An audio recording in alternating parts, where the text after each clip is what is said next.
Century BC. 6th century BC mean छठी शताब्दी ईसा पूर्व, सॉरी। दूसरा नाम महाजनपद पीरियड, महाजनपद पीरियड। तीसरा नाम सूत्र पीरियड, सूत्रकाल, ठीक है। चौथा नाम बुद्धा पीरियड। पांचवा नाम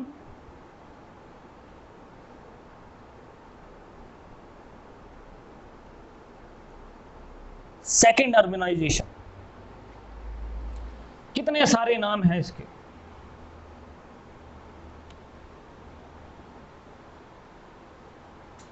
देखिए इसे Buddha period, 6th century BC तो आप जानती हैं क्यों कहा गया, क्योंकि 6th सेंचुरी में स्टार्ट हुआ है ये पीरियड।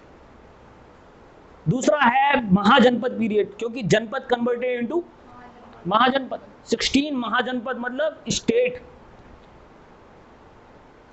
उन्होंने जो है अपना परचम लहरा दिया। तो 16 महाजनपद का काल जो है महाजनपद काल कहलाया, पीरियड कहलाया। सूत्र पीरियड इसलिए कहा गया क्योंकि इसमें सूत्र लिखे गए हैं। क्या लिखे गए? सूत्र, रचनाएं हुई हैं सूत्रों की। और बुद्धा पीरियड इसे इसलिए कहा जाता है क्योंकि इसमें बुद्ध जैसे महानायक पैदा हुए हैं, ठीक है। एक कंफ्यूजन होता है बहुत बड़ा कि बुद्ध जैसे महानायक पैदा हुए हैं, महावीर स्वामी भी हैं, बुद्ध भी हैं। दोनों ही महान हैं, बहुत अल्टीमेट है, दोनों में कोई ज्यादा खास डिफरेंस नहीं, मगर डिफरेंस है। बुद्ध कई मायनों में महावीर से बहुत आगे निकल जाते हैं कई क्षेत्रों में, और बुद्ध हैं तभी महावीर भी हैं, मैं बता दूं आपसे इस पीरियड में। दोनों का क्षेत्र अलग अलग है ज्योग्राफिकली, और दोनों ने एक ही काम किया है, इस समाज की बुराइयों को खत्म करके, ठीक है, बिना बुराइयों का धर्म की स्थापना की है। यही श्रीमद् भागवत गीता का क्या है? सार भी है। यदा यदा ही, जब एक पर्टिकुलर रिलीजन में बहुत ज्यादा बुराइयां पैदा हो जाती हैं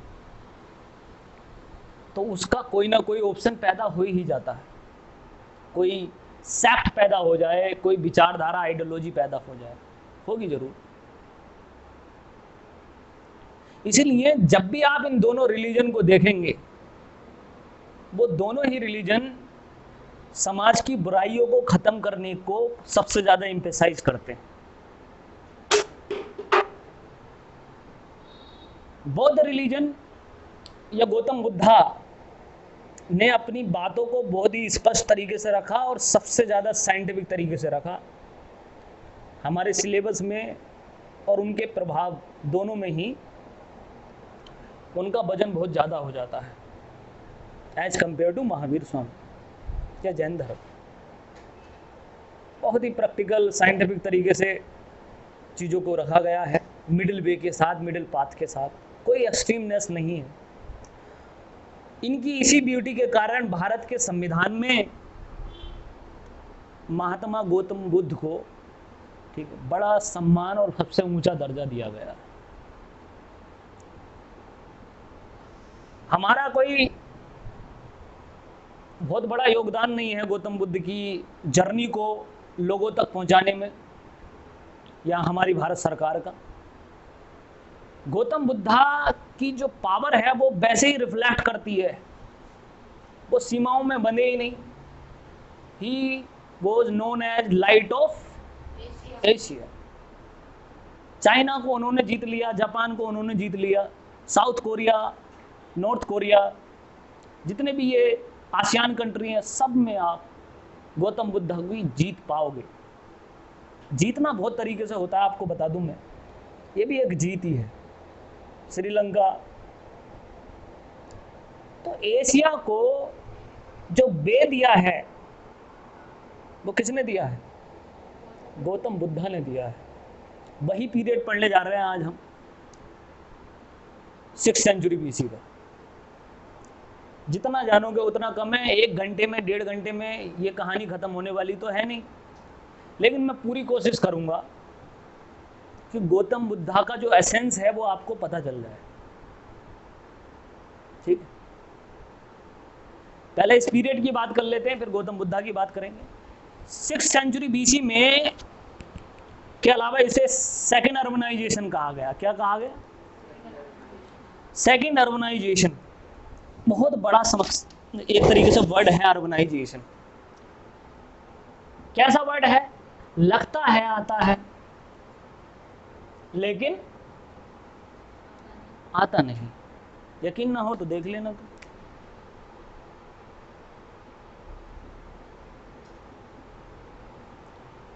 क्या बोलते हैं? शहरीकरण। फर्स्ट अर्बनाइजेशन कब हुआ? ठीक है, इंडस वैली सिविलाइजेशन, उसकी तो बात हम कर नहीं रहे हैं। सेकेंड अर्बनाइजेशन, सोसाइटी का पीक सर। क्या है? सोसाइटी अर्बन बन जाए, इससे ज्यादा और सिविलाइज क्या करोगे? उसको आसमान में उड़ाओगे क्या? अर्बनाइजेशन हो गया, सोसाइटी का पीक है ये। समझ रहे हो? लेकिन पूरा इंटायर कंट्री अर्बनाइज्ड हो जाए, इससे क्या मतलब है? और अर्बनाइजेशन का सच में मतलब क्या होता है? ठीक है, 3 तरीके के सिटी पाए जाते हैं। कितने? 3 टाइप्स ऑफ सिटीज। पहला सिटी कौन सा है? धार्मिक केंद्र, रिलीजियस सेक्शन। तो रिलीजियस सिटी जो बने पहले, वो कौन कौन से थे? जैसे Amritsar, golden temple, Vaishno Devi, Haridwar, Ujjain, religious city है ना। पता होना चाहिए किस नदी के किनारे बसे हुए हैं, क्या उनका रिलेवेंस है। जिंदा रहना जरूरी है भाई इस देश में। इस देश की यही बहुत बड़ी ब्यूटी है कि इसमें 90% पॉपुलेशन सोई हुई रहती है, क्योंकि है ही इतना। वो कहते हैं कितना करोगे, परेशान हो गए हम ये नदियां याद कर करके। गंगा याद करें, यमुना याद करें, सिपरा याद करें, क्या याद करें? अब भैया भारत में पैदा हुए हो तो कुछ तो करोगे तुम, भारतवासी हो। जगत गुरु कहा जाता था तुमको, क्यों कहा जाता था पता होना चाहिए। इसलिए रिलीजियस सिटी या कोई भी सिटी है, उनके कुछ इंपॉर्टेंट फीचर आपको पढ़ लेने ही चाहिए। ठीक है, जितने आप पढ़ोगे उतने भारतीय बनोगे। क्या कहा मैंने? जितना आप पढ़ोगे उतना भारतीय बनोगे। वो कैसा भारतीय जिसको पता ही नहीं उज्जैन किस नदी पर बना हुआ है? बेकार भारतीय है वो। यही है देशभक्ति। इस देश के बारे में जानना ही क्या है? सबसे बड़ी देशभक्ति है। यही knowledge, the knowledge of motherland ही तुमको बना देगी IAS। The knowledge of motherland. तो सिटी होते हैं, धार्मिक सिटी तो पता ही है आपको, जो नाम लिए मैंने, गोल्डन टेम्पल, अमृतसर। उज्जैन किस लिए फेमस सर? मुझे लगा विकास दुबे का नाम लोगे आप।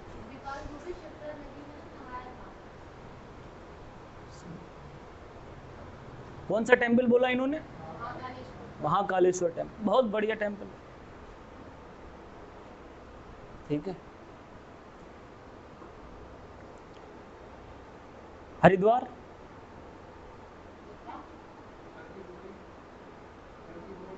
हर की पेड़ी किस नदी? गंगा नदी। ये रिलीजियस सिटीज हैं, बहुत सारे सिटीज हैं इंडिया में। तो ये सबसे पौराणिक सिटी है, एंशिएंट सिटी है। बनारस, क्योंकि रिलीजन है ही इतना पौराणिक। तो सबसे पहले भारत में जो सिटी या शहर बनेंगे वो कौन से होंगे?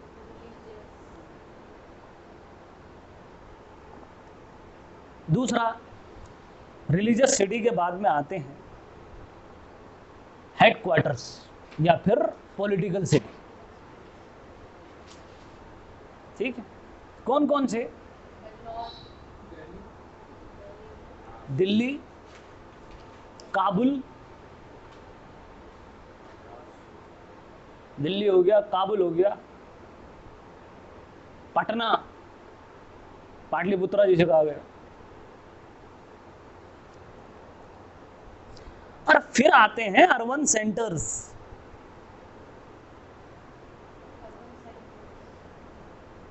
क्या आते हैं? Urban centres. एक डायलॉग है, Afghanistan is not urbanised, USA is urbanised. तो क्या अफगानिस्तान में सिटी नहीं है? है? क्या यूएसए में गांव नहीं है? तो इसका मतलब क्या है अर्बनाइजेशन का? तो अर्बनाइजेशन का मतलब है जब सिटी प्रोडक्शन सेंटर में बदल जाए। किस में बदल जाए? प्रोडक्शन सेंटर में। समझ गए? उसका मतलब है अर्बनाइज्ड।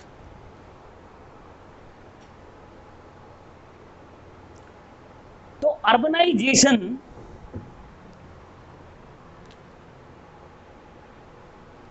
प्रोडक्शन सेंटर पर डिपेंड करता है।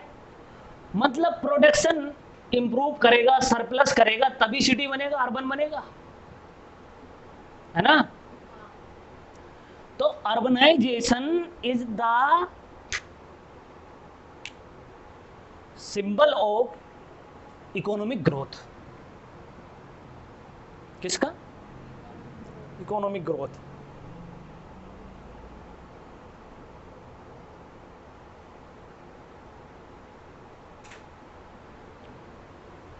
कुछ सिटी हैं economic growth,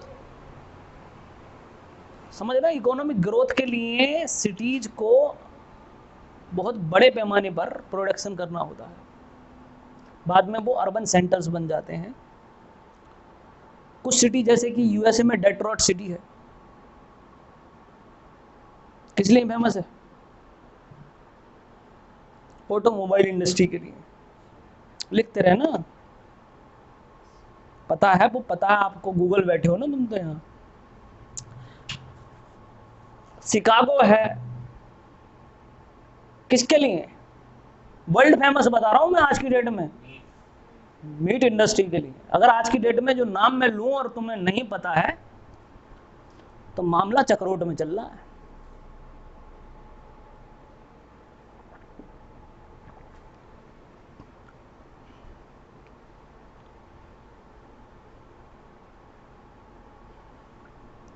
Bhadohi,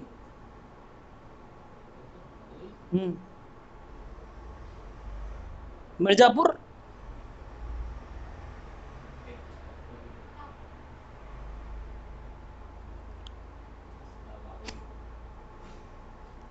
Bhadohi is famous for carpet industry. Carpet तो समझते हैं, रेलेवेंस भी समझते होंगे उसका। पानीपत बताइए।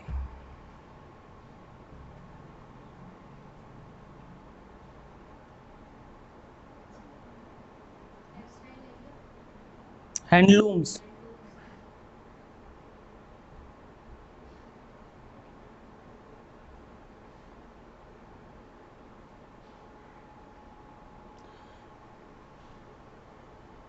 सिंपल डेफिनेशन ऑफ अर्बनाइजेशन लिख लीजिए कोट एंड कोट में, when cities turn, when production centers turn into cities known as urbanization, known as urbanization।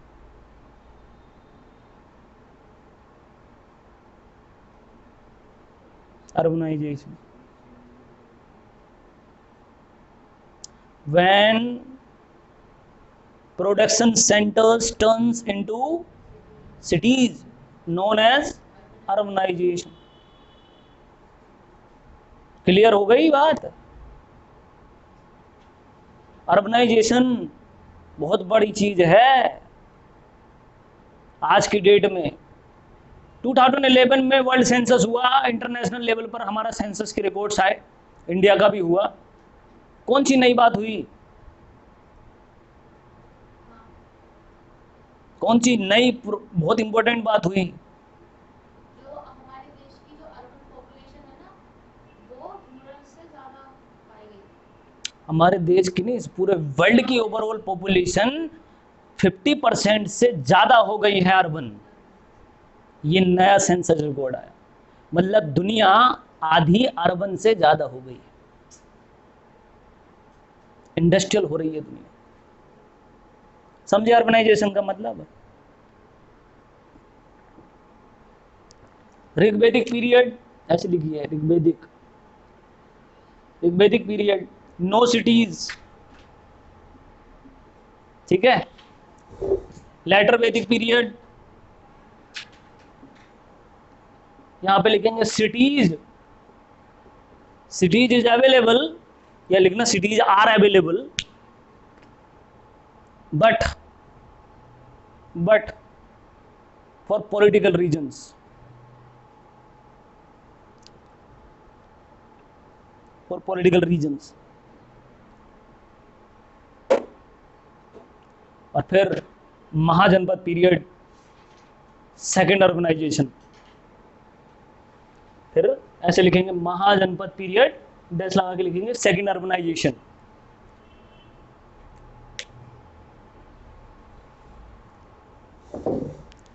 Link करते चलना अपने दिमाग को, सिर्फ दिमाग को। मैं पूछता चलूंगा, आप आंसर देते रहना, मुझे पता चल जाएगा कितना तुम्हारा दिमाग सोया है, जगा है, या मर गया है। ठीक, समझ में आई? ऋग्वैदिक पीरियड में कोई भी शहर नहीं है, लेटर वैदिक पीरियड में शहर हैं, मगर क्या नहीं है, कैपिटल और पॉलिटिकल बेसिस पर हैं, इकोनॉमिक बेसिस पर नहीं है। फिर ऋग्वेदी 6th सेंचुरी बीसी में सेकंड अर्बनाइजेशन हुआ, समझ गए। और मौर्य पीरियड में एक किताब लिखी गई, इंडिका, ठीक है, बहुत बढ़िया किताब थी। उसमें लिखा गया कि मौर्य पीरियड में इतने शहर थे इस देश में, इतने शहर थे कि उनकी गिनती नहीं की जा सकती। This is the particular line. और जो लोग अर्बनाइजेशन का मतलब समझते होंगे वो उस चीज की बेल्ट को समझते होंगे। क्या बेल्ट रही होगी उस टाइम पर कि वहां पर शहरों की संख्या इतनी होगी गिनी नहीं जा सकते। कितनी समृद्ध और प्रोस्पेरस लाइफ होगी उनकी। 48,000 पण सैलरी दी थी अशोका ने। कितने 45,000 पण? 60 पण से स्टार्ट होती थी सैलरी और मैक्सिमम सैलरी 48,000 पण। अपने टाइम में पूरे इंटायर इस प्लेनेट पर सबसे ज्यादा सैलरी दी थी मौर्य पीरियड में। This is the belt of Indian ancient India. क्यों, कैसे वो बेल्ट गेन की है, उसमें बहुत बड़ा रोल प्ले हुआ है 6th सेंचुरी बीसी का, मैं बता रहा हूं आपको। सेकेंड अर्बनाइजेशन हुआ, अर्बनाइजेशन किसे कहते हैं समझ में आया? आ गया? दूसरी बात पूछ रहा हूं बस,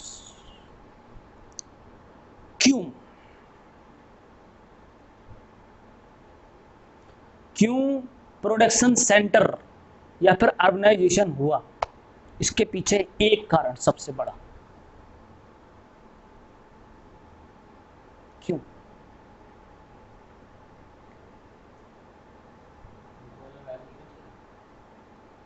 एग्रीकल्चर तो लेटर में भी था। सर, क्योंकि मॉडर्न टाइम में पूछ रहे हो ना।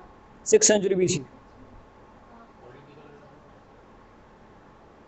बोलो। क्योंकि ना इस टाइम में जो वर्जिन लैंड थी ना, जो विदाउट यूज की थी, तो उस लैंड को फार्मर्स को दिया गया, फिर टैक्सेशन कम कर दिया गया, और क्या बोलते हैं उसके लिए कुछ वो प्रोवाइड किया गया फार्मर्स को, जैसे उसकी फर्टिलिटी बढ़ाने के लिए ये सारी चीजें प्रोवाइड कराई। बहुत बढ़िया, surplus, agricultural surplus. This is the single most important reason for the second urbanization, single reason. if you read NCERT and you have a clarity like this, you have a region in a single word, you are going well. Concept clarity तो चाहिए साहब, professor बन जाओगे बनना, इधर उधर घूमते रहे, इधर उधर घूमते रहे। ऑफिसर की एक ही क्वालिटी होती है, कॉन्सेप्ट क्लियरिटी। सरप्लस क्या है? एग्रीकल्चर। एग्रीकल्चर तो अवेलेबल लेटर में भी था, लेकिन 6th सेंचुरी बीसी में सरप्लस हो गया। जैसे ही एग्रीकल्चर सरप्लस हो जाएगा, सेंटर क्या बन जाएंगे? इकोनॉमिक प्रोडक्शन सेंटर बन जाएंगे। क्या बन जाएंगे? Production centre. अर्बनाइज्ड हो जाएगा।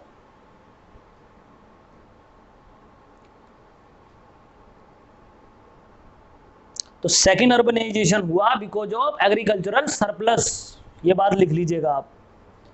अब मैं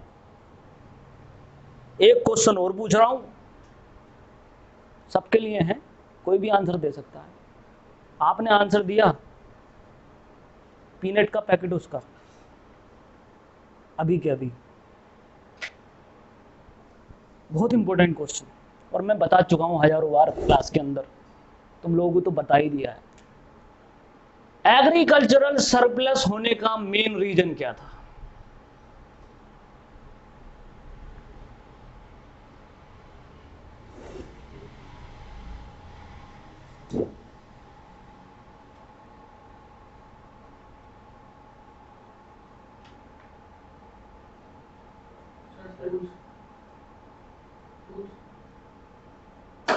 बोलो बोलो।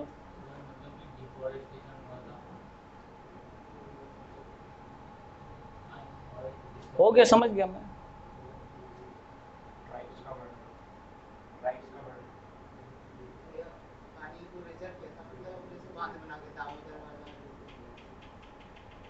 क्योंकि लेबर बढ़ गई थी, वर्डों में डिवाइड किया था ना। लाउडली बोली। क्या बोली? मेटल्स। अच्छा, कोई और आंसर देना चाहता है किसी तरीके? पीनट का पैकेट बच गया मेरा, और मुझे दुख है इस बात का।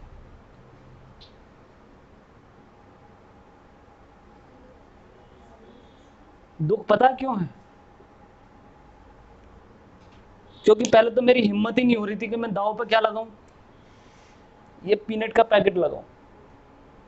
मैंने अपनी हिम्मत बांधी कि चलो यार जुआ खेल ही देते हैं।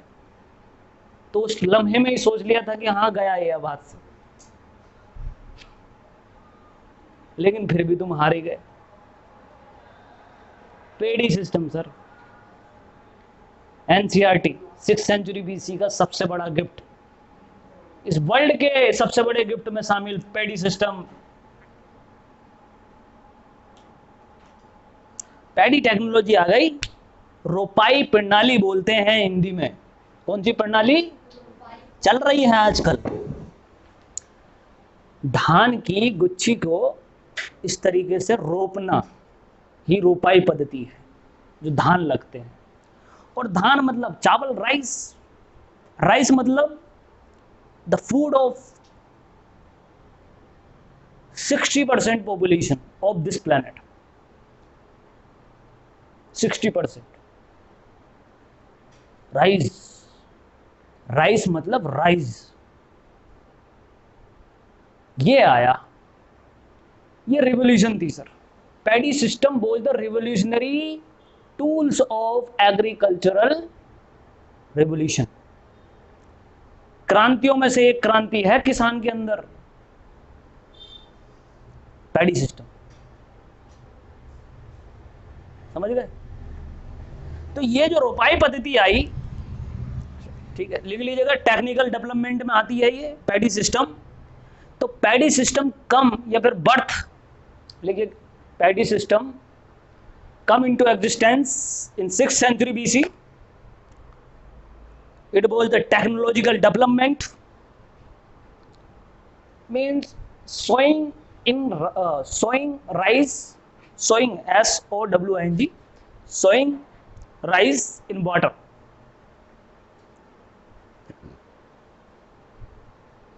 और बंगाल से लेकर जम्मू कश्मीर तक पैडी सिस्टम को इंप्लीमेंट किया गया था। क्यों? रेनफॉल 100 टू 200 सेंटीमीटर, याद है? पूरा का पूरा मॉनसून जो है ये नॉर्थ इंडिया में रहता है 100 टू 200 सेंटीमीटर के साथ में। और मॉनसून में गेहूं नहीं हो सकती, सिर्फ क्या होगी? धान। और धान लगाने की टेक्नोलॉजी हमारे पास में आ गई, पैडी सिस्टम, ठीक है। और जब वो फसल उगेगी तो प्रोडक्शन की बाढ़ आ जाएगी और इकोनॉमिक सरप्लस होगा, अल्टीमेट सरप्लस होगा, ठीक है। इस तरह से सरप्लस हुआ एग्रीकल्चर का। क्या हुआ? तो जब इकोनॉमी मजबूत होगी तो इकोनॉमी बराबर एम्पायर होता है, ई बराबर ई, तो एम्पायर भी बढ़ेगा, इसलिए अर्बन सेंटर्स बनेंगे। क्या बढ़ेंगे? जब भी सरप्लस होगा तभी किसका जन्म होगा? ट्रेड का जन्म होगा। लेकिन अब ये ट्रेड सिर्फ इंटरनल ट्रेड नहीं रहेगा, बल्कि एक्सटर्नल ट्रेड हो जाएगा। We will connect to the Silk Route first, NS first, national highway number 1, और भारत सिल्क रूट से कनेक्ट कर जाएगा। तो भाई पेडी सिस्टम विल बिकम या give birth to the second urbanization, and second urbanization means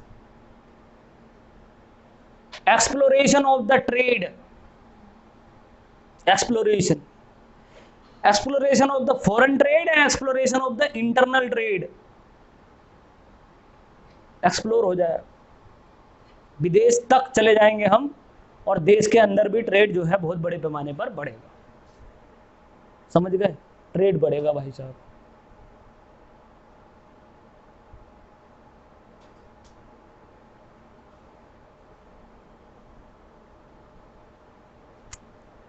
एक कहानी है अलेक्जेंडर की, सिकंदर की।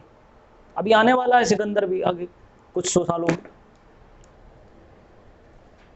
तो अलेक्जेंडर जब आता है तो अलेक्जेंडर के जो गुरुजी होते हैं अरिस्टोटल, वो अलेक्जेंडर से बताते हैं कि देख, अगर तुझे इस दुनिया का विश्व विजेता बनना है, वर्ल्ड, ठीक है, राजा बनना है, तो तुझे जो है पूर्व की तरफ जाना पड़ेगा। Will have to go in east world. और ईस्ट वर्ल्ड में एक कंट्री है जिसका नाम है भारत, ठीक है। कहाँ जाना है? उसे जीतना है। इंडिया क्यों अट्रैक्शन का पॉइंट था? क्योंकि यहां पर एग्रीकल्चर प्रोडक्शन बहुत बढ़ गया, और साथ में साउथ इंडिया में मसाले खिलखिला रहे थे, ठीक है। और जब वो अलेक्जेंडर आया तो 2 रूट थे बस उसके पास में। बहुत बड़ी कहानी है सर, अलेक्जेंडर ऐसी महान नहीं है वो।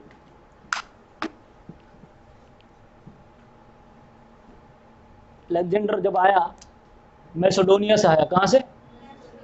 ये पूरा जीता उसने, आप देख सकते हैं मैप में, ईरान, इराक, सऊदी अरब, बेबीलोन, अफगानिस्तान टाइप का सब कुछ जीतता हुआ आ रहा है, विश्व विजेता। उस तरफ यूरोप तो था ही उसका बेस्ट वर्ल्ड, और यूनाइटेड स्टेट ऑफ अमेरिका, मतलब अमेरिका की खोज हुई नहीं थी उस टाइम पर, तो दुनिया सिर्फ यही थी। इधर वाले मैप में जो है दुनिया उधर की नहीं थी।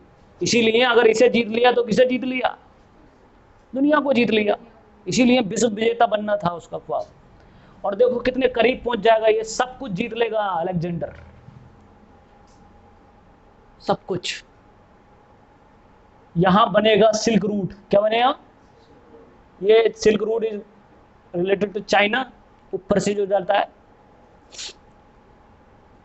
और यहां एक छोटा सा कंट्री नोन एज इंडिया। ये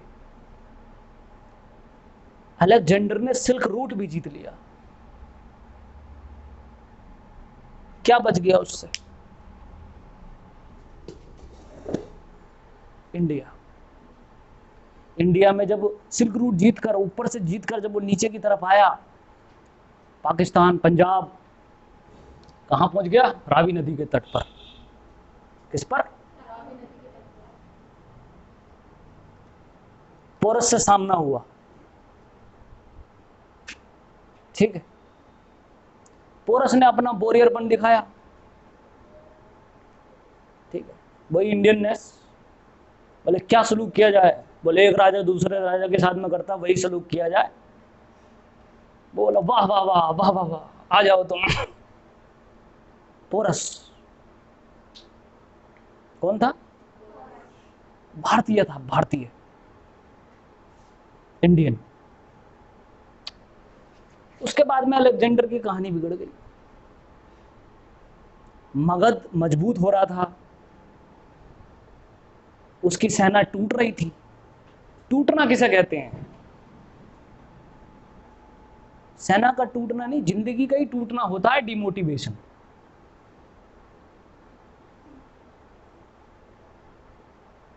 अगर आप डिमोटिवेट हो जाओ खुद से ही, तो दुनिया के अंदर कोई नहीं है ऐसा जो तुम्हें सीधा खड़ा कर सके,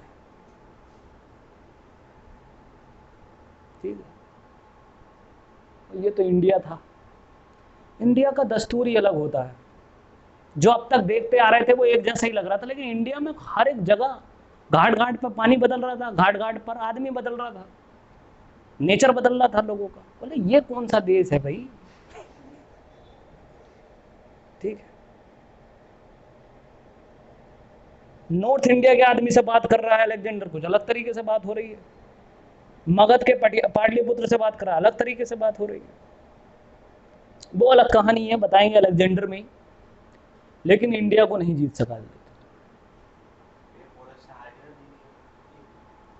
पोरस से तो जीत ही गया था, तभी तो हार के बांध के तो खड़ा किया भाई, वो क्या तेरे साथ क्या सलूक किया जाए, मार दिया जाए, छोड़ दिया जाए। तो बोला कि वही सलूक किया जाए जो एक राजा दूसरे राजा के साथ करता है साहब। ये जो हिम्मत उसने दिखाई पोरस ने, अलेक्जेंडर और पूरी दुनिया के सामने खड़े होकर, यही वीरता है। और वीरता किसे पसंद नहीं आती? एक वीर को दूसरे की वीरता पसंद आती है? बोले क्या आदमी है यार तू। ये पोरस था। तो अलेक्जेंडर की कहानी समझ जाइए। मैं आपको बता रहा हूं सिल्क रूट का रिलेवेंस। क्या बता रहा हूं? कहानी में बह गया आप। सिल्क रूट का रिलेवेंस, जिसके कब्जे में सिल्क रूट उसके कब्जे में वर्ल्ड।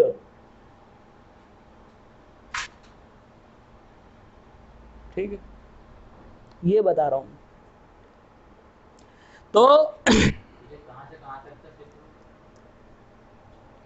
एशिया से यूरोप को कनेक्ट करने वाला है silk route. Entire Europe, entire Asia is connected by silk route. समझ में आ गई बात? तो सरप्लस, इसलिए यहां पर जो व्यक्ति है 6th सेंचुरी बीसी में, अगर कैंडिडेट के पास में सरप्लस पैसा हो, सरप्लस अनाज होगा, तो सरप्लस अनाज होगा तो उसको, जिसके पास में सबसे ज्यादा अनाज होगा वही तो व्यक्ति क्या होगा? रिच होगा। इसीलिए उस व्यक्ति को कहा गया गणपति। गणपति क्या कहा गया? ऋग्वेदिक में सुनो पशुपति। ऋग्वेदिक में कौन था और यहां कौन है?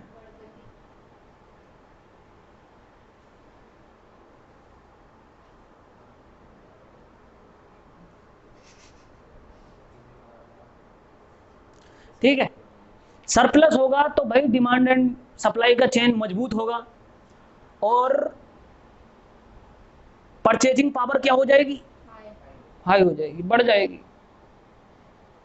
पैसा हो तो क्या ना हो सब। अभी साइकिल का काम चल रहा है, कल पैसा होगा तो 3-3 कारें रखोगे। ये ट्यूसडे वाली है, वेडनेसडे वाली है, फ्राइडे वाली है। समझ रहे हैं ना? सरप्लस में है सर। बात समझ में आई? नेक्स्ट पहला फीचर लिखिए इकोनॉमी का, डायरेक्टली पॉइंट पे आते हैं। 6th सेंचुरी बीसी की इकोनॉमिक फीचर में नंबर 1 डालिए। इकोनॉमिक फीचर में पहला इकोनॉमिक फीचर था सिटी।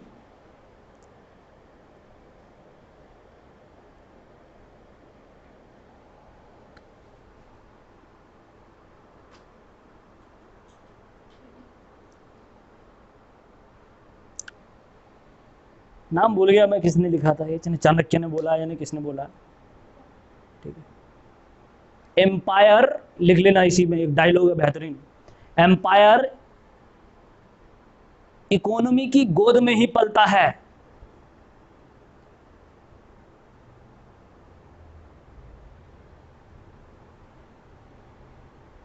ठीक है। अब कोविड-19 चल रहा है, पैंडेमिक, सब डर रहे हैं कोरोना से, लेकिन कुछ लोग डर रहे हैं किससे? इकोनॉमिक क्राइसिस से। उसकी आवाज ऐसी आ रही है जैसे पीछे से आती ना, मौत की आवाज ऐसी सुनाई दे रही है। कोरोना से पीछे भी उनके पापा खड़े हैं। इकोनॉमिक क्राइसिस जो आ रहे हैं नजदीक, खतरनाक। खत्म हो जाएगा एम्पायर अगर इकोनॉमी बिगड़ गई तो। पता नहीं कितने कंट्री खत्म हुए हैं इकोनॉमिक क्राइसिस की वजह से। लिखिए नंबर 2, अर्बन सेंटर मैंने जो बताया वो लिख दोगे सब कुछ, इसमें कोई प्रॉब्लम नहीं है। नंबर 2 लिखिए, नंबर 2 इंपॉर्टेंट फीचर। अब देखिए, सरप्लस हो गया है, अर्बनाइजेशन हो गया है, सब कुछ वेल डिसिप्लिन्ड सोसाइटी है।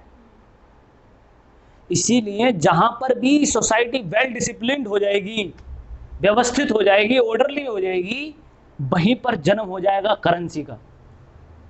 किसका? करेंसी का। अपने आप ही स्टैंडर्ड है साहब। एक्सचेंज प्रणाली जब अपना रहे थे, अब क्या आएगी? Currency, punch mark coin. कौन से कॉइन्स? दुनिया के अंदर सबसे पुराने चलाए जाने वाली currency, 5 marked coins, punch mark coins. Dhoom 2 में भी दिखाए गए हैं पर्टिकुलर सीन में वो कॉइन्स। ऋतिक रोशन चोरी करता है उन कॉइन्स की। बहुत बड़ा रेलेवेंस है इन कॉइन्स का। मानव जाति के चलाए जाने वाले सबसे पुराने सिक्के हैं। आपको गौरवान्वित होना चाहिए, हिंदुस्तान में थे punch mark coins. Currency system start होगा, ठीक है। और करेंसी सिस्टम में पंच मार्क कॉइन जो थे, मुख्यतः जो पाए गए हैं वो 2 तरीके के पाए गए हैं। नंबर 1 सिल्वर के और नंबर 2 कॉपर के। और जहां भी सिल्वर आए वहीं फॉरेन ट्रेड समझ लीजिएगा, क्योंकि हिंदुस्तान में चांदी पैदा नहीं होती है दोस्तों, याद रखिएगा इस बात। हिंदुस्तान में क्या पैदा नहीं होती? चांदी। Silver is not present in the India.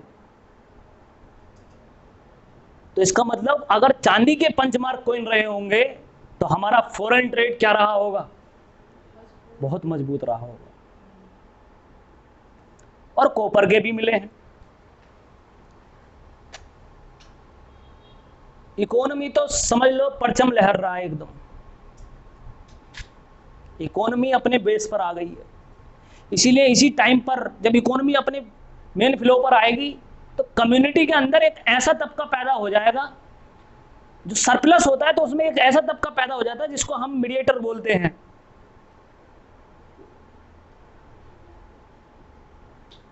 साहूकार, ब्याज वाले जो लोग होते हैं, इंटरेस्ट वाले जो लोग होते हैं, अपने आप ही हो जाता है। अब उनकी पॉपुलेशन बहुत बढ़ गई और उससे कोई समाज में दिक्कत हो ही नहीं, तो गौतम बुद्धा उसको प्रिजर्व कर देंगे। बोलेंगे कि ब्याज जो है कोई गलत चीज नहीं है, इंटरेस्ट क्या नहीं है?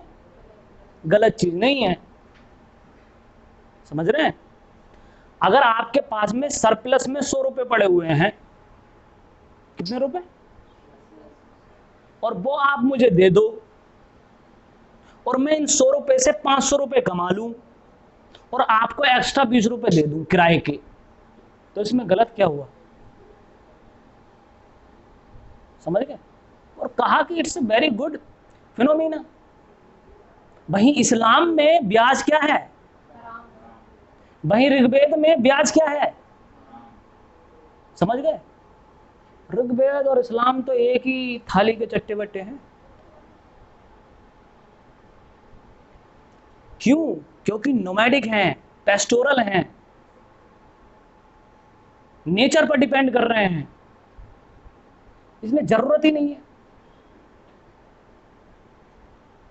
नो रिक्वायरमेंट नो पोटेंशियल, और यहां रिक्वायरमेंट भी है और पोटेंशियल भी है। बात समझ में आई? Polity of 6th century BC, राज व्यवस्था कैसी है 6th सेंचुरी बीसी की? तो भाई king become despotism. Follow, king किस चीज को फॉलो करेगा? डेस्पोटिज्म को, तानाशाही को फॉलो करेगा। क्यों करेगा? ऋग्वेद में जो है इसको जन था, लेटर वैदिक पीरियड में जनपद बना, 6th सेंचुरी बीसी में महाजनपद बना। महाजनपद पीरियड का सबसे इंपॉर्टेंट फीचर रहा एक्सटर्नल एंड इंटरनल ट्रेड। क्या रहा? तो अब राजा जो हो जाएगा वो डेस्पोट क्यों हो जाएगा? क्योंकि उसके पास में कॉमर्स भी होगा, ट्रेड एंड कॉमर्स की क्या होगी? इकोनॉमी भी होगी, और उसके पास में स्टैंडिंग आर्मी भी होगी। तो बताया था कि राजा के सबसे इंपॉर्टेंट 2 फैक्टर्स कौन से थे?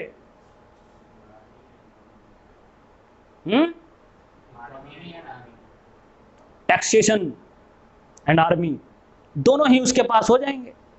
और जैसे ही दोनों उसके पास में हो जाएंगे तो वो ऑर्गेनाइज्ड एडमिनिस्ट्रेशन भी प्रोवाइड कराएगा और होगा उसमें। तो 6th सेंचुरी बीसी में ऑर्गेनाइज्ड क्या मिलेगा हमको? एडमिनिस्ट्रेशन। अमात्य बनेंगे, क्या बनेंगे? ब्यूरोक्रेट आएंगे, नौकरशाही आएगी, और जुडिशरी का जन्म होगा, एस्टैब्लिश जुडिशरी का जन्म हुआ पहली बार 6th सेंचुरी बीसी में। और इकोनॉमी और पॉलिटी जब चेंज होंगी तो सोसाइटी अपने आप चेंज होगी या नहीं होगी? होगी। तो सोसाइटी भी बिल्कुल चेंज हो जाएगी।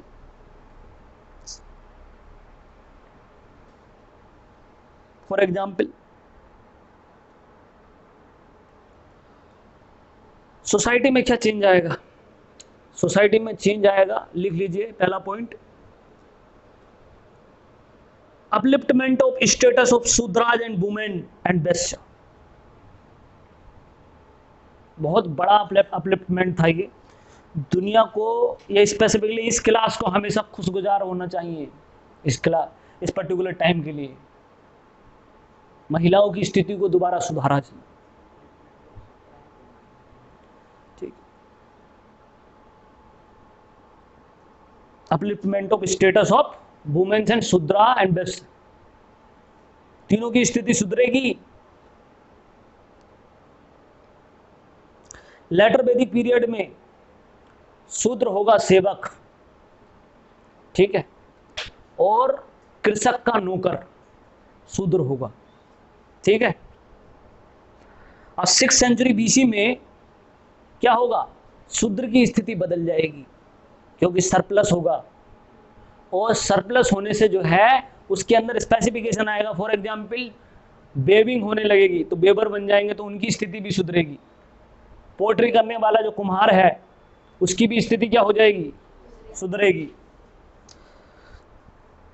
ठीक है, तो सामाजिक स्थिति अपने आप उसकी ठीक हो जाएगी। जैसे ही, देखो ईमानदारी सुनो ध्यान से, डॉक्टर बी आर अम्बेडकर ने कहा था कॉन्स्टिट्यूशन को लिखते हुए कि अगर किसी व्यक्ति की इकोनॉमी और पॉलिटी मजबूत हो गई तो वो सोशली मजबूत अपने आप हो जाएगा। समझ? अब तुम्हारी नई जनरेशन की भाषा में बोलूं तो वो ये है कि अगर आपके पास में BMW हो तो आपकी कास्ट कोई नहीं पूछता, आपकी डिग्री कोई नहीं पूछता, बस एक ही चीज कहता है, यार छोरे के पास में क्या है। समझे? इकोनॉमिक स्टेटस इतना हाई है, औकात ही नहीं पूछने की। किस मुंह से पूछेंगे हम, कौन जात है तू? बोले जात नहीं, किस क्लास से हूं ये पूछ। इकोनॉमी कंडीशन मजबूत होगी, पॉलिटिकल कंडीशन क्या होगी? मजबूत होगी, तो सोशल कंडीशन अपने आप मजबूत होगी या नहीं होगी? ठीक। रिजर्वेशन का कोर सेक्शन बता दिया मैंने, और डॉक्टर बी आर अम्बेडकर के कॉन्स्टिट्यूशन की झलक। ठीक है, वो तबका जो पॉलिटिकली कमजोर है, वो तबका जो इकोनॉमिकली कमजोर है, वो आगे चलकर क्या हो जाएगा, इन दोनों ही माध्यम से सोशली क्या हो जाएगा, मजबूत। और हमारे लक्ष्य, हमारा जो कॉन्स्टिट्यूशन का उसका परम लक्ष्य है सामाजिक न्याय, सोशल जस्टिस। ऐसे नहीं मिलेगा सोशल, अभी नहीं आया सोशल जस्टिस, याद रखना इस बात को। भारत में सोशल जस्टिस का सबसे बड़ा क्राइसिस है, याद रखिएगा इस बात को। अभी तो बहुत दूर है, अभी तो हमने इकोनॉमिक पॉलिटिकल जस्टिस ही नहीं मिला सोसाइटी में बहुत सारे तबकों को, महिलाओं को। कितनी दूर होगा सोशल जस्टिस, सोच कर देखा आपने कभी? बहुत दूर है। लेकिन हाँ, हमारा कॉन्स्टिट्यूशन दिन रात उस पर काम कर रहा है। आधारशिला का परम लक्ष्य बता दिया मैंने आपको। तो फिर शूद्रों की, महिलाओं की और किसकी, वैश्यों की स्थिति सुधर जाएगी। ये सबसे बड़ा गिफ्ट मिलेगा। सीधे आ जाओ रिलीजन पर जल्दी। 6th सेंचुरी बीसी का रिलीजन,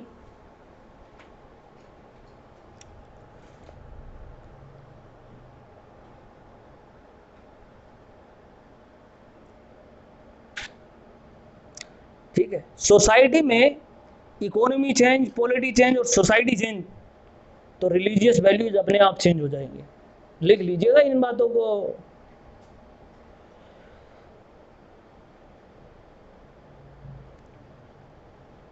अगर सोसाइटी में religious values, sorry political values, economic values और सोशल वैल्यूज चेंज हो जाएं, तो रिलीजियस वैल्यूज अपने आप चेंज हो जाती हैं।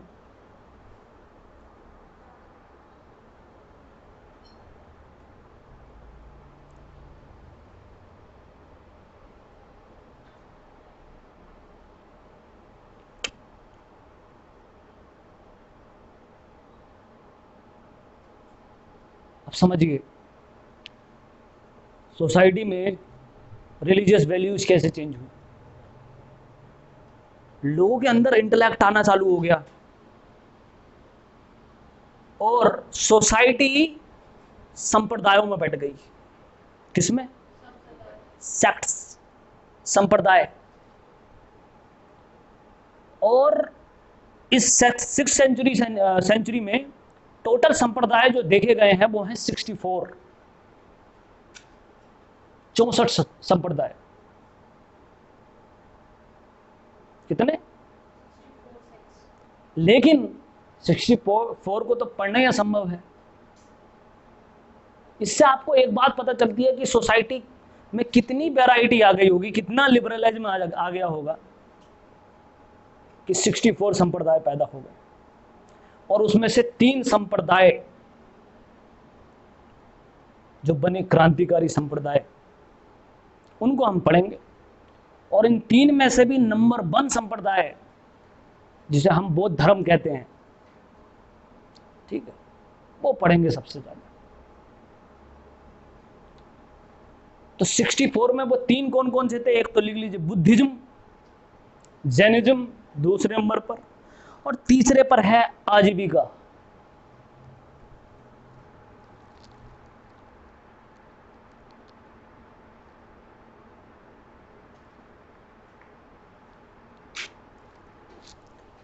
आजीविका।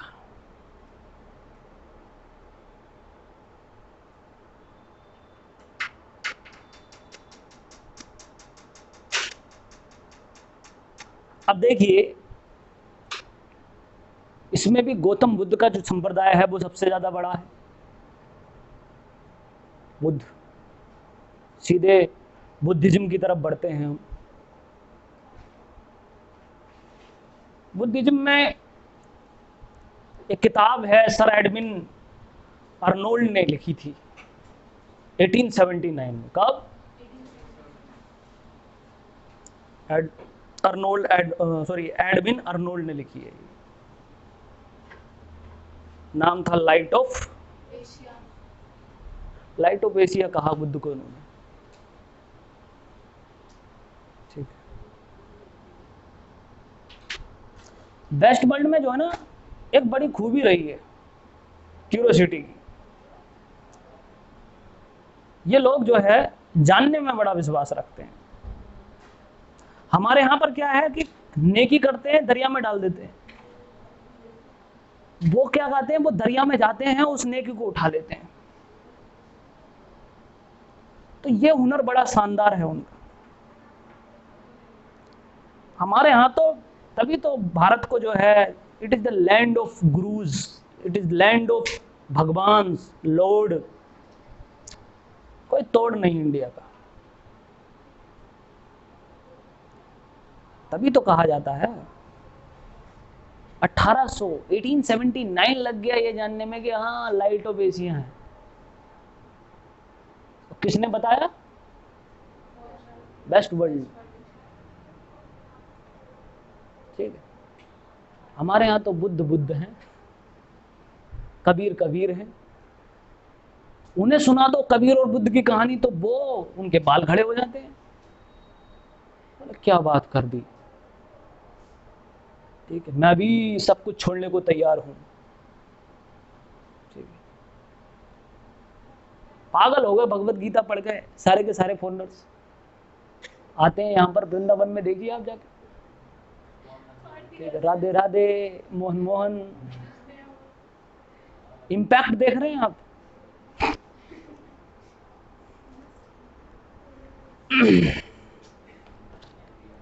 ठीक है। बुद्ध के रिलीजन की बात करते हैं। बुद्ध का रिलीजन समझ जाइए।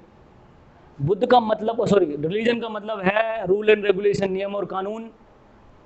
और बुद्ध की रिलीजन की सबसे बड़ी विशेषता है the most rational and most scientific religion of the world. क्या है?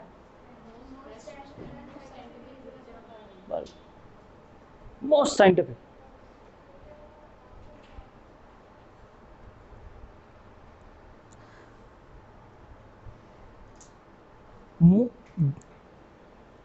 हो गया ना? अब बुद्ध की बात समझिए। बुद्ध कभी मिस्ट्री पर विश्वास नहीं करते, रहस्य पर। बुद्ध कभी भगवान पे विश्वास नहीं करते। बुद्ध कभी आत्मा पे विश्वास नहीं करते। जो चीज हमारे बस की नहीं उस पर विश्वास ही नहीं करते वो। समझ रहे हो? बोले कहां चक्कर में लग रहे हो, भगवान की खोज में और आत्मा की खोज में, खुद की खोज में निकल बच्चे। ठीक है, टाइम बढ़ रहा है, टाइम निकल रहा है जीवन का। किसकी खोज में निकल? खुद की खोज में निकल। समझ रहा है? बुद्ध ने जो चैलेंज दिया है वो पूरे वर्ल्ड में किसी ने नहीं दिया, किसी ने नहीं दिया। इसीलिए बहुत, बुद्ध की जो श्रेणी है वो एग्नोस्टिक श्रेणी में आती है, जो साइलेंट रहता है कुछ बातों पर। क्या रहता है? पूछा भगवान है, जरूरत ही नहीं है। क्या जरूरत ही नहीं है? हो तो और ना हो तो। होने ना होने में क्या रखा है? सामने आ जाएंगे, झुक जाएंगे, भगवान है। ये है बुद्ध। इतनी हिम्मत है किसी में बोलने की? बोले आत्मा है, बोले जरूरत ही नहीं है। Agnostic sir.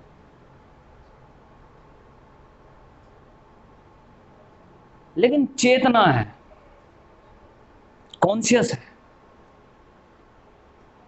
क्या है? मिलिंद पनो किताब पढ़िएगा सिलेक्शन होने के बाद। मिलिंद पनो, डिस्क्रिप्शन ऑफ द सोल दिया है उसमें। आत्मा पर विश्वास करते हैं मगर वो चेतना है। क्या है?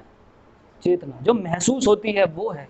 अब उसे आत्मा कहो, चेतना कहो, कॉन्शियस कहो, कुछ भी कहो। ठीक, मिल जाएगा आंसर। अब मिलिंद को बताया था नागसेन ने, और नागसेन को किसने बताया? गौतम बुद्धा ने। आपको क्या समझना है? एग्नोस्टिक,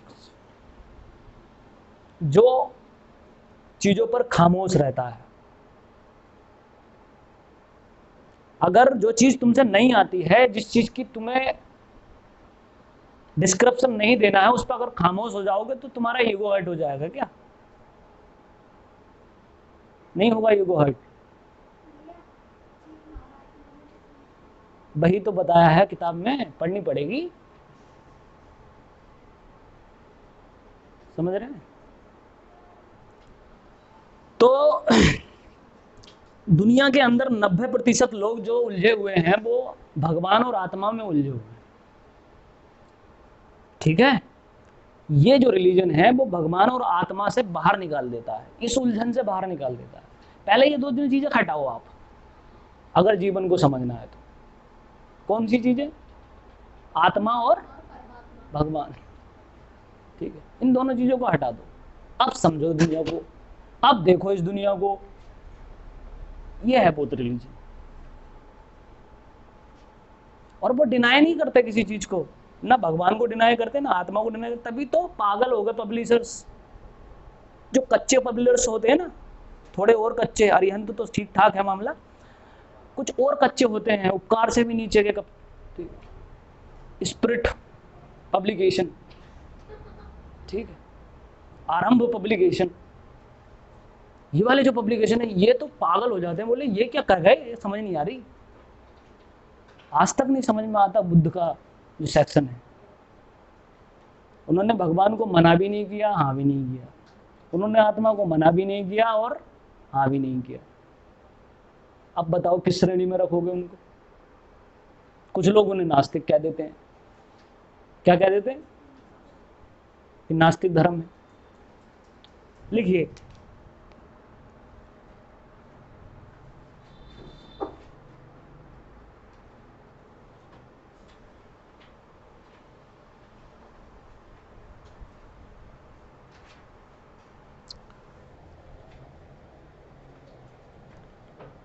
बुद्ध का जो सिद्धांत है जो शुरू होता है वहीं से रामचरितमानस भी शुरू होती है। रामचरितमानस में सबसे पहला अध्याय जो शुरू करते हैं तुलसीदास, वो एक क्रंच, जो पक्षी होते हैं, पंछी होते हैं, वहां से स्टेप शुरू करते हैं। मेल और फीमेल होते हैं, इंटीमेट हो रहे होते हैं, और एक शिकारी बाण मार देता है। वहां से स्टार्ट होती है रामचरितमानस। बुद्ध की कहानी भी बिल्कुल वैसी है। बुद्ध का पहला सिद्धांत है the life is full of sorrow. Ramayana और बुद्ध में एक चीज कॉमन है, रामायण भी और क्या कहते हैं, बुद्ध भी इस चीज को बताते हैं कि जीवन किससे भरा हुआ है? पीड़ा से भरा हुआ है, दर्द से भरा हुआ है, दुखों से भरा हुआ है। यहीं से जर्नी स्टार्ट होती है। First line of Ramcharitmanas and the first principle of Gautam Buddha is same.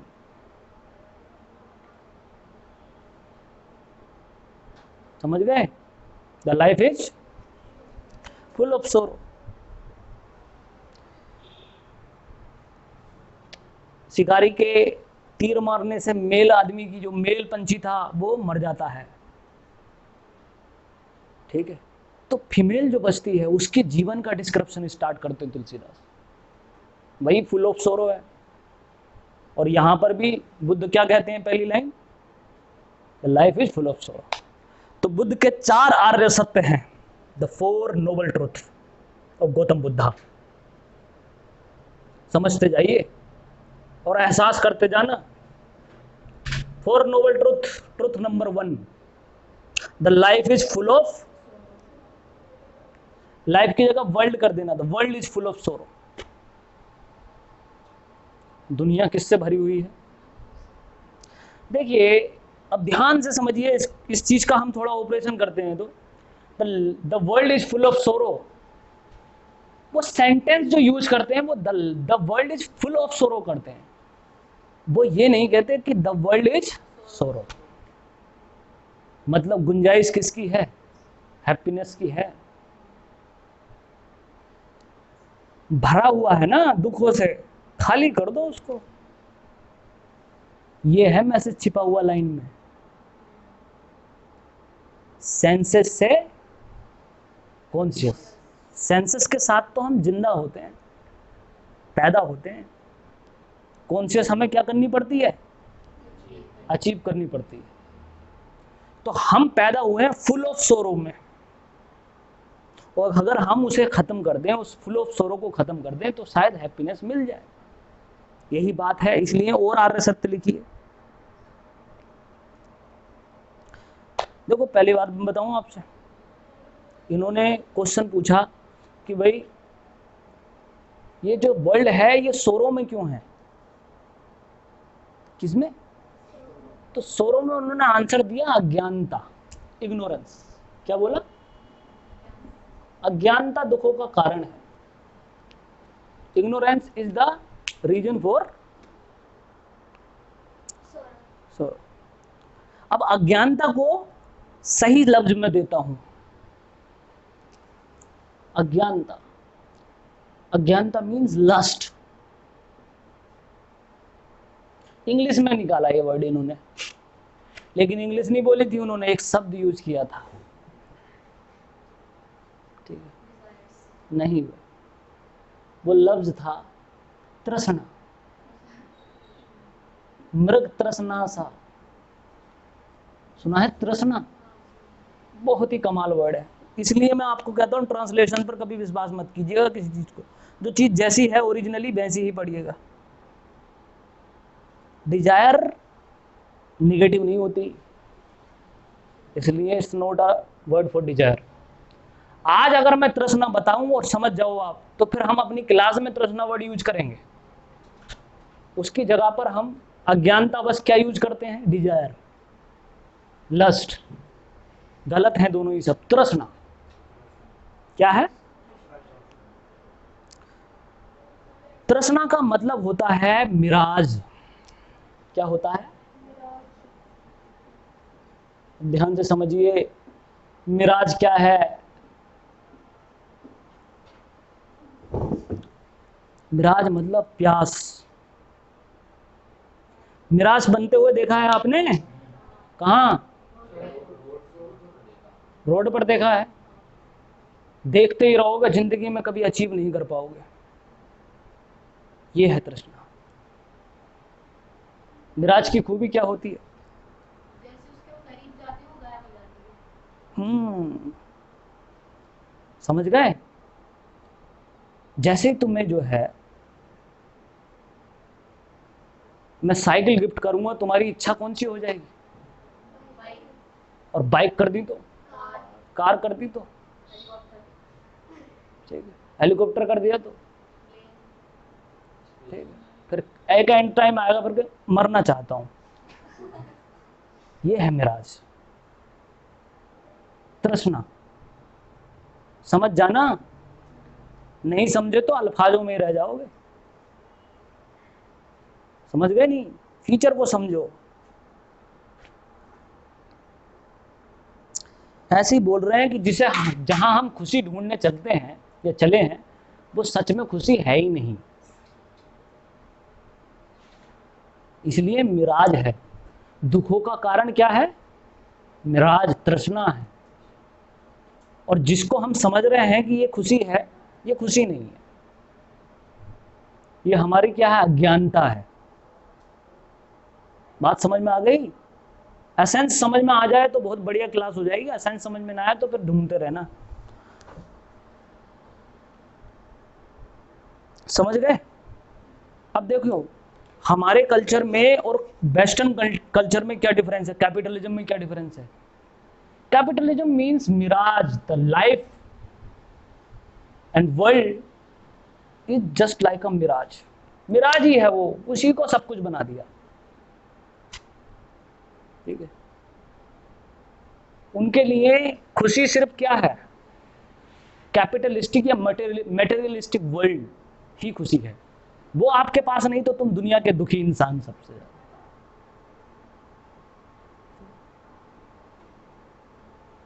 समझ रहे हो? आईफोन नहीं तुम्हारे पास, कुछ नहीं। एप्पल नहीं, कुछ नहीं। BMW नहीं, फॉर्च्यूनर नहीं, कुछ नहीं, लेवाइस की जींस नहीं तो कुछ नहीं। ये है कैपिटलिज्म। इसी में घुमाते रहता। पूरा 95% पॉपुलेशन ऑफ द वर्ल्ड घूमी हुई है इसमें। ये है कैपिटलिज्म। हटा दिया, घुमा दिया, मिराज ही को जिंदगी बना दिया। समझ गए? ये काम जो है कैपिटलिज्म ने टारगेट किया इसको। इसीलिए कहा जाता है, कहते हैं, मैं खुद बोलता हूं, अगर मेन ट्रैक अगर इंडिया ने दोबारा अचीव कर लिया, मेन ट्रैक बोल रहा हूं, हिंदुस्तानी ट्रैक, भारत ट्रैक अगर दोबारा अचीव कर लिया, तो India will be guide for the entire world. Guide. हमने जिंदगी भर क्या किया? गाइडेंस ही दी है पूरे वर्ल्ड को। बुद्ध से कहानी स्टार्ट होती है, ले सदगुरु तक चल रही है। क्या कर रहे हैं हम लोग? गाइड ही कर रहे हैं। इसीलिए जगत गुरु कहा जाता है। लिख लीजिए। तो पहला सेक्शन समझ में आया?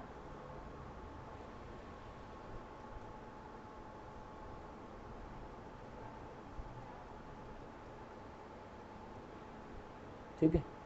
एम्बिशन का और चुनौतियों का रिलेशन बता रहा हूं मैं। किसका? ठीक है। जितना बड़ा एम्बिशन, एम, उतनी बड़ी चुनौती।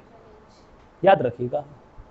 और फिनोमिना चेंज कर लिया। अगर आपकी लाइफ में चुनौती नहीं, तो आपकी लाइफ में कोई एम्बिशन नहीं, बेकार आदमी हो आप। क्या हो? पर्सनैलिटी कैसी बननी है? चुनौतियों से लड़ने वाली। कैसी? अगर आप अपनी जिंदगी में चुनौतियों को मना कर रहे हो, कह रहे हो नहीं मुझे चुनौती नहीं चाहिए, तो कायर हो आप। चपरासी बनने में कम चुनौती है, जॉब करने में भी बहुत कम चुनौती है।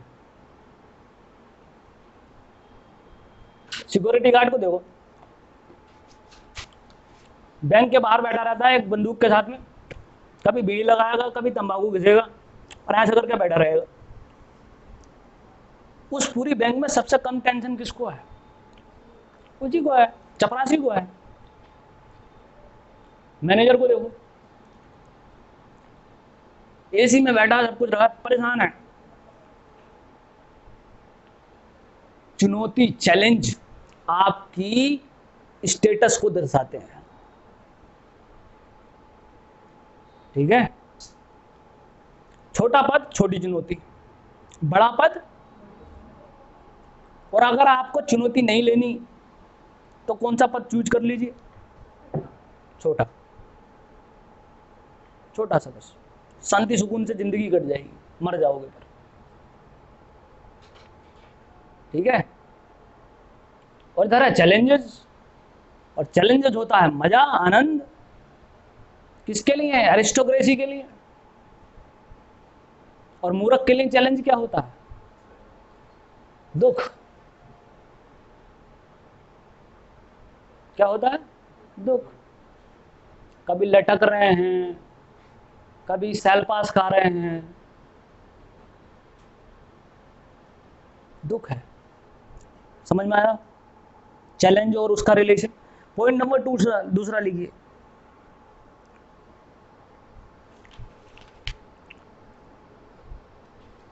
तो सोरो समझ में आया? लाइफ इज फुल ऑफ सोरो। सोरो का कारण दूसरा हो गया। तीसरा लिखिए। इसका रास्ता क्या है निकलने का? इसको बोला गया दुख निरोध। सोरो को बाहर निकलने का रास्ता दिया है। तो इसका मतलब ये दिया है, थर्ड सेक्शन जो दिया है, कि इस दुख का कोई निवारण है? तो उन्होंने बोला हाँ, निवारण है। दुख निवारण, सॉल्यूशन ऑफ द सोरो, फॉर द सोरो पढ़िए। इसे दुख निरोध कहा गया। The fourth noble truth is, क्या है? क्या सोल्यूशन है? अब क्वेश्चन पूछा गया क्या सोल्यूशन है, बोले अष्टांगिक मार्ग, 8-fold path is the solution.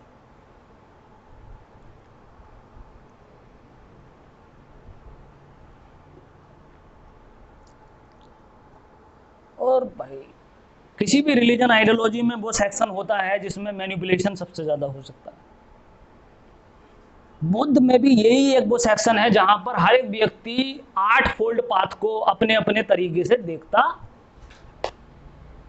ठीक है, 8-fold पाथ मैं बता दूंगा आपको, समझा दूंगा, एसेंस भी टच करा दूंगा, मगर मैनिपुलेट मत कर बैठना वरना खत्म बुद्ध रिलीजन भी। 8 वो रास्ते जो हमें खुशी दे सकते हैं इस जीवन में, सिंपल है, यही रिलीजन खत्म हो जाएगा, यही आइडियोलॉजी, बिल्कुल सिंपल आइडियोलॉजी है बुद्ध रिलीजन। तो इन्होंने बोला सम्यक, बोला एक वर्ड, कौन सा? सम्यक।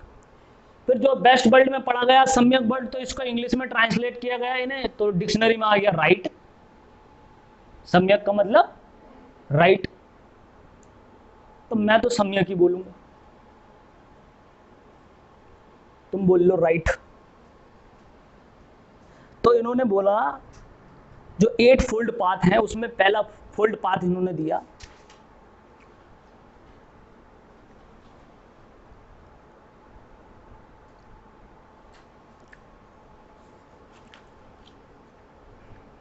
राइट व्यू, सम्यक दृष्टि।